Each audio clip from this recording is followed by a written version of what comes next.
Assalamualaikum warahmatullahi wabarakatuh. Perkenalkan, nama saya Rusdani Ardiansa, NIM 12201183072. Di sini saya sebagai pemateri dari kelompok pertama yang menjelaskan mengenai konsep pemberantas korupsi. Sebelum itu, marilah kita bahas mengenai apa itu korupsi. Di sini pengertian dari korupsi adalah berbagai banyak perkembangan dengan begitu banyak definisi. Hal ini disebabkan karena definisi korupsi dapat ditemukan dalam berbagai perspektif, baik melalui arti kata secara harfiah, pendapat berbagai pakar maupun berdasarkan legislasi yang mengaturnya. Secara internasional, belum ada satu definisi yang menjadikan satu-satunya acuan seluruh dunia tentang apa yang dimaksud dengan korupsi. Di sini dasar hukum pemberantasan korupsi. Pemberantasan korupsi adalah serangkaian tindakan untuk mencegah, menanggulangi korupsi atau melalui upaya koordinasi, supervisi, monitor, penyelidikan, penyidik, penuntut, dan pemeriksaan sidang pengadilan. Dengan ini, peran serta masyarakat berdasarkan peraturan perundang-undangan yang berlaku.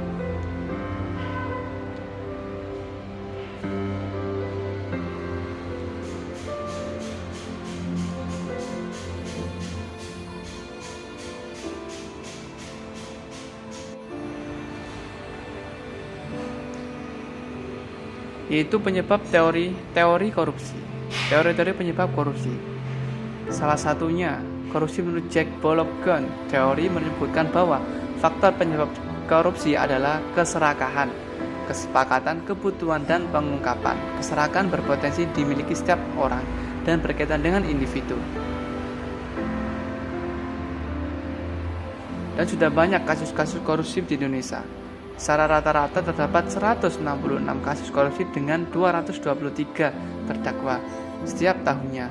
Angka ini masih mempresentasikan kasus korupsi yang dapat diketahui atau tercatat, meskipun korupsi yang belum tercatat masih jauh lebih besar dari angka tersebut.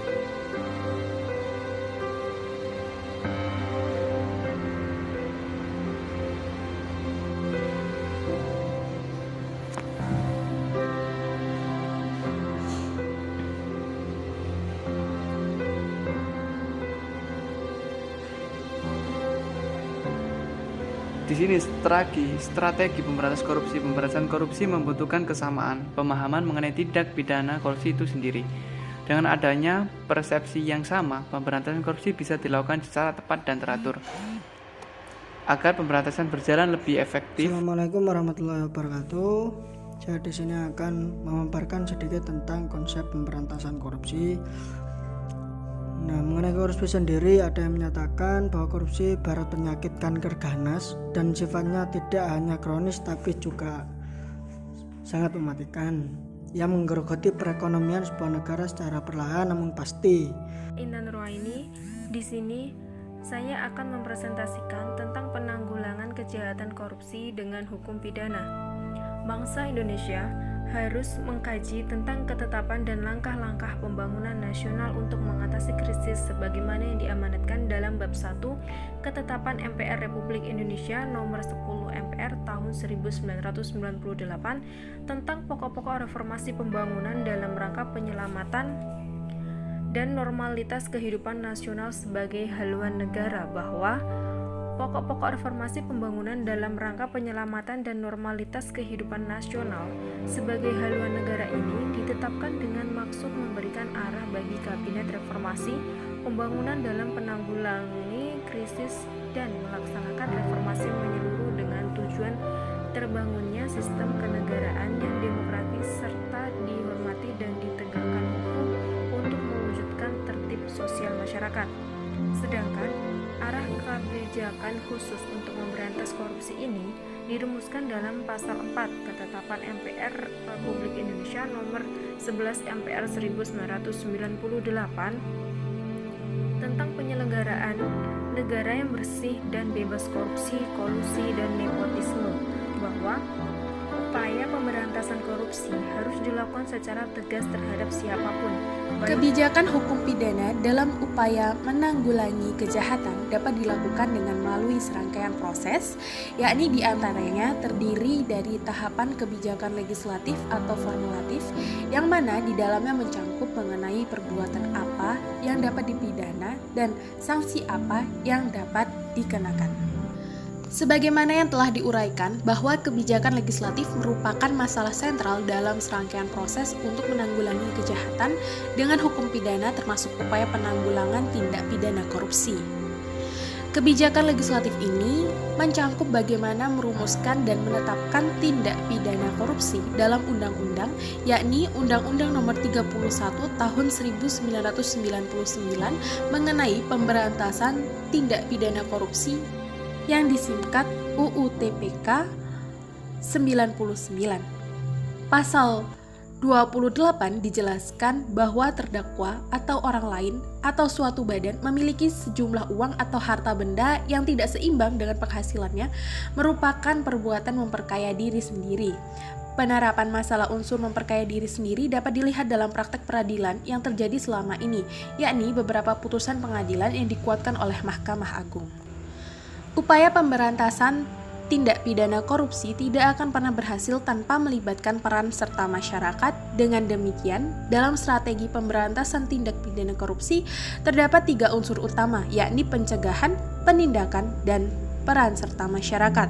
Saya Yohana Nur Fauziah akan melanjutkan penjelasan dari rekan saya Saudari Dewi Suryani. KPK sebagai lembaga ad hoc sejak dibentuk tahun 2002 berdasarkan Undang-Undang Republik Indonesia Nomor 30 Tahun 2002 tentang Komisi Pemberantasan Tindak Pidana Korupsi telah mengembalikan kepercayaan masyarakat terhadap lembaga negara yang khusus menangani tindak pidana korupsi di Indonesia. Dalam rangka mengoptimalkan peran serta masyarakat, upaya pencegahan dan pemberantasan tindak pidana korupsi, pejabat yang berwenang atau KPK diwajibkan untuk memberikan jawaban atau keterangan berdasarkan laporan dari masyarakat sesuai dengan tugas dan fungsinya masing-masing. Pemberantasan tindak pidana korupsi diatur dalam Pasal 5, Pasal 7, Pasal 8, Pasal 9, dan Pasal 10. Kebijakan penanggulangan tindak pidana korupsi dilakukan dengan menggunakan 2 pendekatan, antara lain pendekatan penal dan pendekatan non-penal. Pendekatan non-penal di sini yang dimaksud adalah penggunaan hukum perdata dalam kondisi perbuatan tersebut tidak memiliki cukup bukti untuk dilakukan penuntutan secara pidana, dan dalam hal ini terdakwa meninggal dunia.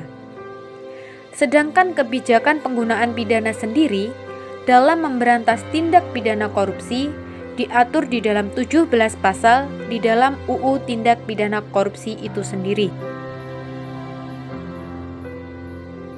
Nama saya Dewanti Ayu Oktaviani. Saya di sini akan menyampaikan materi selanjutnya, yaitu mengenai berbagai strategi dan atau upaya pemberantasan korupsi.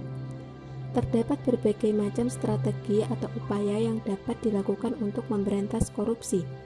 Yang pertama yaitu pembentukan lembaga anti korupsi. Hal-hal yang perlu diperhatikan yaitu 1. Pembentukan lembaga yang independen khusus menangani masalah korupsi, seperti Lembaga Komisi Pemberantasan Korupsi atau KPK yang terdapat di Indonesia. Kedua, memperbaiki kinerja lembaga peradilan, baik dari tingkat kepolisian, kejaksaan, pengadilan, dan lembaga pemasyarakatan. Saya Siti Mudalifa akan mempresentasikan mengenai berbagai strategi dan atau upaya pemberantasan korupsi. Strategi selanjutnya yaitu melakukan pencegahan korupsi di sektor publik. Ada beberapa langkah yang harus dilakukan dalam pencegahan korupsi di sektor publik. Yang pertama, dengan mewajibkan pejabat publik untuk melaporkan dan mengumumkan jumlah kekayaan yang dimiliki baik sebelum maupun sesudah menjabat. Yang kedua, untuk kontrak pekerjaan atau pengadaan barang baik di pemerintahan pusat, daerah, maupun militer. Untuk memperkecil potensi korupsi adalah dengan melakukan lelang atau penawaran secara terbuka. Diperlukan pengembangan sistem yang dapat memberi kemudahan bagi masyarakat untuk ikut memantau atau memonitor dalam hal ini. Yang ketiga, korupsi juga banyak terjadi dalam perekrutan pegawai negeri dan anggota militer baru, sehingga dibutuhkan sebuah sistem yang transparan dan akuntabel dalam hal perekrutan pegawai negeri dan anggota militer. Yang terakhir, sistem penilaian kinerja pegawai negeri yang menitik beratkan pada proses dan hasil kerja akhir juga perlu dikembangkan. Untuk meningkatkan budaya kerja dan motivasi kerja pegawai negeri, bagi pegawai negeri yang berprestasi perlu diberi insentif yang sifatnya positif. Contohnya, pujian dari atasan, penghargaan, bonus atau jenis insentif lainnya, sehingga dapat memacu kinerja pegawai negeri. Strategi selanjutnya yaitu pengembangan dan pembuatan berbagai instrumen hukum yang mendukung pencegahan dan pemberantasan korupsi. Untuk mendukung pencegahan dan pemberantasan korupsi, diperlukan berbagai peraturan perundang-undangan atau instrumen hukum lain juga perlu dikembangkan, seperti Undang-Undang Tindak Pidana Money Laundering atau pencucian uang untuk mendukung pemberantasan korupsi. Undang-Undang Perlindungan Saksi dan Korban juga perlu diadakan untuk melindungi saksi dan korban tindak pidana korupsi. Yang berikutnya adalah strategi dan atau upaya pemberantasan korupsi, pencegahan sosial dan pemberdayaan masyarakat. Yang pertama, memberi hak pada masyarakat untuk mendapatkan akses terhadap informasi atau access to information.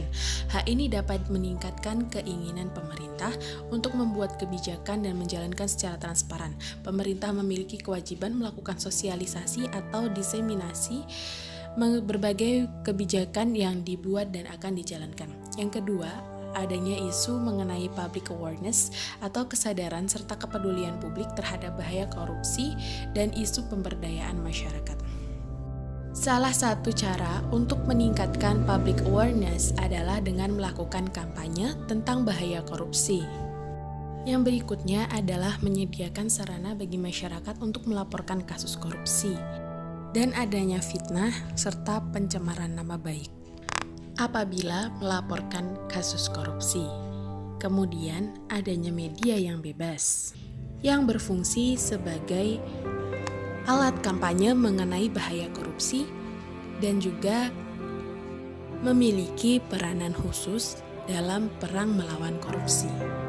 Yang keenam, adanya lembaga swadaya masyarakat atau NGOs baik tingkat lokal ataupun internasional.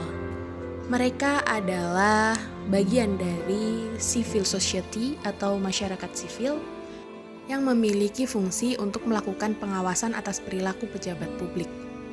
Dan yang terakhir ialah menggunakan atau mengoperasikan perangkat elektronik surveillance atau CCTV.